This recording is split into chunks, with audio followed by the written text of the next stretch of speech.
প্রিয় শিক্ষার্থী বন্ধুরা, আসসালামু আলাইকুম। আশা করি আল্লাহর রহমতে আপনারা সকলে ভালো আছেন। তো ইতিমধ্যে আপনারা দেখতে পারছেন মাদ্রাসা বোর্ডের ইতিমধ্যে পরীক্ষা হয়েছে আর কি, দাখিল তথ্য ও যোগাযোগ প্রযুক্তি অর্থাৎ মাদ্রাসা বোর্ডের পূর্ণমান 25 মার্কের আর কি এই পরীক্ষাটা হয়েছে। তো এই পরীক্ষার এমসিকিউ কার কয়টি সঠিক হয়েছে তো আজকের এই ভিডিওটিতে তুলে ধরবো। সাধারণত তথ্য যোগাযোগ প্রযুক্তিতে কত মার্ক পেলে আর কি এমসিকিউতে কত মার্ক পেলে পাস দেয় বোর্ড থেকে, সেটা আপনাদেরকে আজকের এই ভিডিওটিতে দেখিয়ে দেব।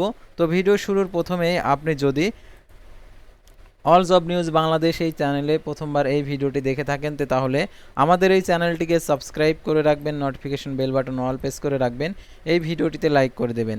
আমাদের চ্যানেলটি মূলত জব রিলেটেড, জব সংক্রান্ত এ টু জেড বিষয় আপনারা দেখতে পারবেন আমাদের এই চ্যানেলের মাধ্যমে।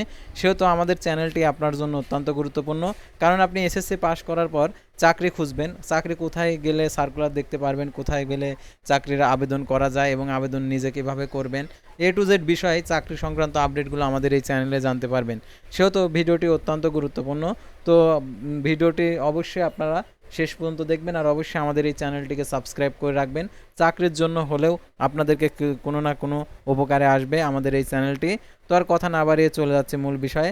আর আগে আমরা জেনে নিই, যেহেতু 25-এ পাস, তাহলে আমরা জানি যে 33-এ সাবজেক্টে আর কি পাস। তো 33-এর যদি আমরা এক ভাগ করতে চাই তাহলে দিতে হবে হচ্ছে 33-এর এক ভাগ হচ্ছে 33/100, বুঝলে? তাহলে এক ভাগ হচ্ছে 0.33, 33-এ 100 ভাগের হচ্ছে এক ভাগ হচ্ছে 0.33। এখন হচ্ছে 25-এর মধ্যে কত পেলে আর কি পাস। এখন আমরা গুণন 25 দেই, অর্থাৎ 25 দিলে আমরা বুঝতে পারবো আসলে কত কত পেলে আর কি কত পাইতে হবে আমাদের আইসিটি সাবজেক্টে।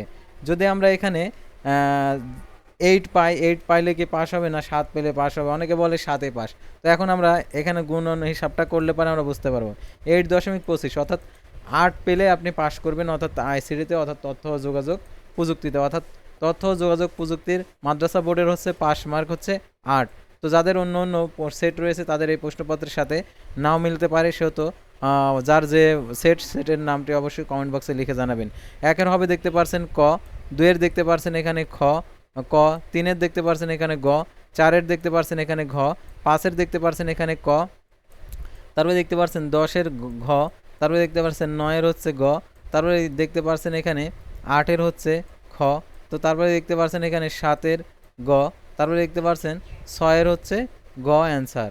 তারপর আমরা পরবর্তী পাতায় চলে যাব মাদ্রাসা বোর্ডের। তো দেখতে পারছেন এখানে যে 11-এর হচ্ছে খ, তারপরে দেখতে পারছেন 12-এর এখানে হচ্ছে ঘ, তারপরে দেখতে পারছেন 13-এর হচ্ছে এখানে হচ্ছে খ, তারপরে দেখতে পারছেন এখানে 14-এর হচ্ছে খ, 15-এর দেখতে পারছেন এখানে ক, তারপরে দেখতে পারছেন 16-এর এখানে ক, তারপরে 17-এর দেখতে পারছেন খ, তো তারপরে দেখতে পারছেন 25-এর হচ্ছে ঘ, তারপরে দেখতে পারছেন 24-এর হচ্ছে খ, তারপরে 23-এর হচ্ছে গ, তারপর 22-এর হচ্ছে ক, তারপরে 21-এর হচ্ছে ক, তারপরে দেখতে পারছেন এখানে 20-এর হচ্ছে ক, তারপরে দেখতে পারছেন 19-এর হচ্ছে খ, তো তারপরে দেখতে পারছেন এখানে 18-এর হচ্ছে গ।